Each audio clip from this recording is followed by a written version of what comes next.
ఒనిపెంట లెక్కలవారిపల్లె మార్గంలో కుంగిన రోడ్డు వెంటనే మరమ్మతులు చేసి ప్రమాదాన్ని నివారించాలని రైతు సేవా సమితి నాయకుల డిమాండ్.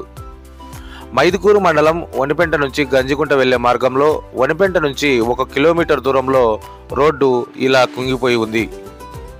ఈ రహదారి కింద ఉన్న సిమెంట్ పైప్ లైన్ దెబ్బతినడం వల్లే ఈ పరిస్థితి వచ్చిందని తెలుస్తోంది. ఇక్కడ ఈ పరిస్థితి వల్ల వాహనదారులు ప్రమాదానికి గురయ్యే ముప్పు ఉందని అధికారులు వెంటనే పరిశీలించి చర్యలు తీసుకోవాలని రైతు సేవా సమితి జిల్లా అధ్యక్షుడు ఏవి రమణ కోరారు. ఈ మేరకు ఆయన సమితి నియోజకవర్గ కార్యదర్శి మాడిశెట్టి సహదేవుడితో కలిసి ఆ ప్రాంతాన్ని పరిశీలించారు.